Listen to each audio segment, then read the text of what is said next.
Welcome to the Nevis Newscast for Thursday, February 14th, 2019. I'm Donis Wilkinson-Keynes.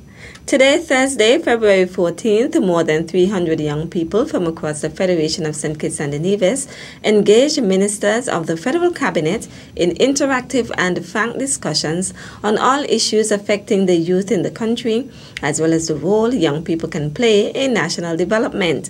Represented at the first National Consultation on Youth Forum were secondary school students from both St. Kitts and Nevis, students of tertiary level institutions, Special Olympics, representatives of the St. Kitts and Nevis Association of Persons with Disabilities, officials from various sporting organizations, young entrepreneurs, as well as inmates of Her Majesty's Prison.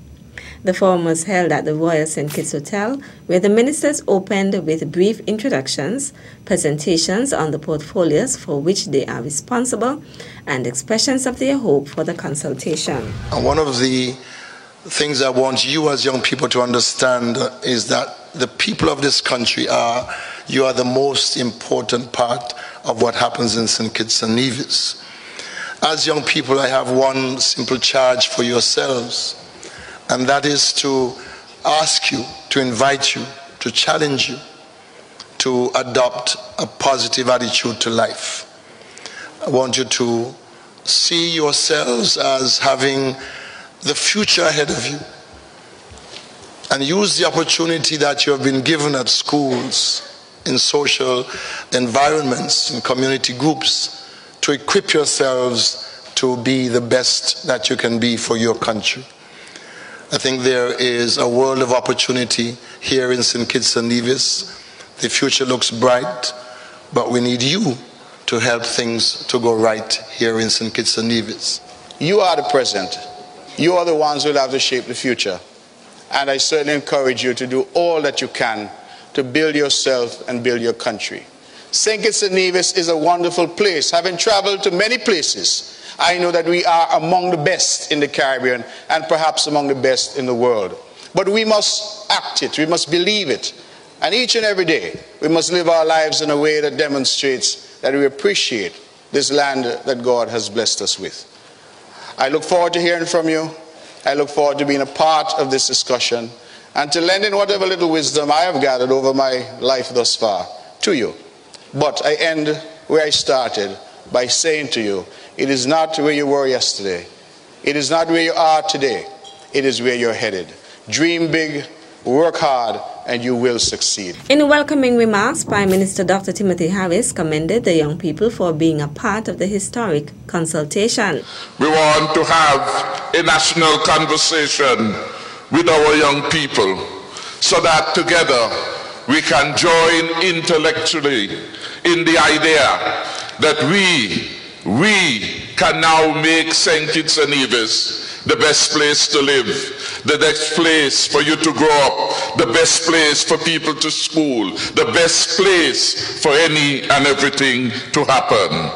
So I welcome you to this particular session, and I thank the Ministry of Youth, and in particular the Deputy Prime Minister, the Honorable Sean Richards, for all the efforts that went into coordinating this particular forum today. He said his government was delighted to interact with the future generation of St. Kitts and Nevis, adding that the task is to work with them to leave a St. Kitts and Nevis of which they can be proud and on which they would want to build to make the country safer, better, and more prosperous.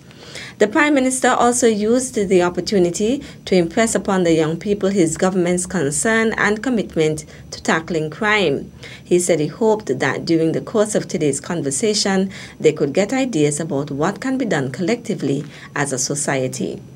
A question and answer segment followed the minister's introductions.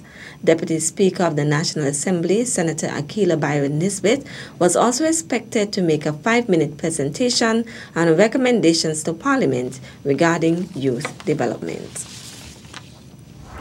The National Consultation on Youth Forum is one in a series of activities the government of St. Kitts and Nevis is hosting during the next several weeks in recognition of the administration's 4th anniversary since being elected to office on February 16, 2015.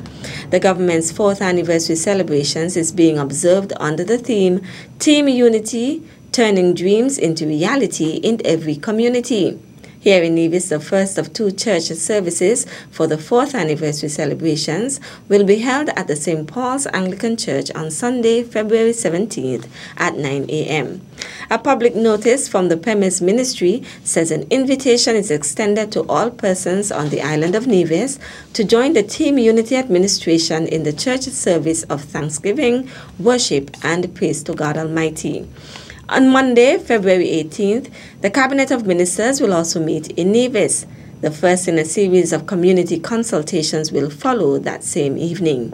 The community consultations will be a town hall series hosted by the Team Unity government that will focus on community issues and development. The Cabinet of Team Unity will hold a public consultation with persons on Nevis on Monday, February 18th, 2019. A public notice from the Premise Ministry says all are invited to come out to the St. Paul's Anglican Church Hall at 7:30 p.m. on this night and embrace this opportunity to interact with the team members. In a brief yet symbolic meeting held on Monday, February 11th, 2019, between the Honorable Mark Brantley, Minister of Foreign Affairs and Aviation, and Paola Amadei, Executive Director of the European Union and Latin America and the Caribbean Foundation, Minister Brantley made the announcement that St. Kitts and Nevis is delighted to have recently ratified the agreement that established the foundation as an international organization. The Executive Director, who is on her first official visit to the Federation, welcomed the news and thanked the government of St. Kitts and Nevis for reposing its confidence in the Foundation with the ratification. She also praised the Federation for being the first OECS country to ratify this important document, paving the way for other territories from the region. St. Kitts and Nevis's ratification is indicative of the country's commitment to further strengthen and deepen relations between Latin America and the Caribbean and the European Union, as both regions continue to work collaboratively to advance the lives of their people through the exchange of knowledge and mutual cooperation. The European Union and Latin America and the Caribbean Foundation was created as a result of an initiative of the 6th Summit of Heads of State and Government in May 2010 and formally began operating in November 2011. The aim of the foundation is to transform and adapt the strategic partnership between the European Union, Latin America, and the Caribbean, adopted in 1999, into a strengthened and visible reality where the respective societies in both these regions can actively participate. The Foundation continues to promote understanding between the peoples of Latin America and the Caribbean and the European Union, strengthen cooperation between the EU and Latin American and Caribbean states, foster intercultural exchange through the participation of civil society and social actors, encourage greater mutual knowledge and understanding between the two regions, enhance visibility and presence in the partner region, as well as the profile of the bio-regional partnership, and seek to advance the knowledge of art, culture, history, languages, customs and traditions, political, economic, and social conditions of the regions. The seat of the European Union and Latin America and the Caribbean Foundation is in Hamburg, Germany. Still to come, Africans now living in the Federation, they have observed that traditions die hard. We'll give you the details after this break.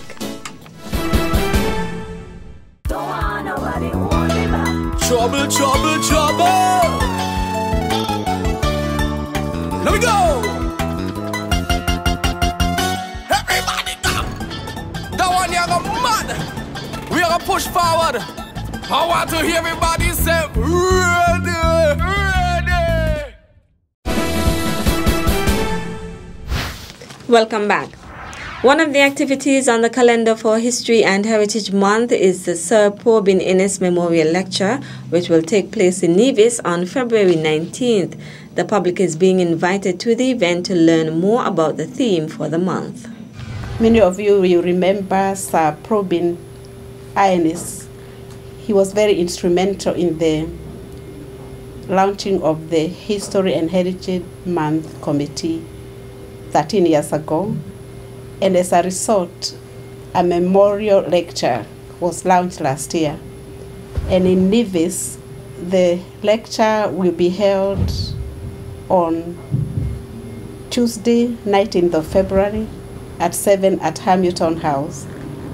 The lecturer is from Ghana. His name is Prince Frimpong Adai.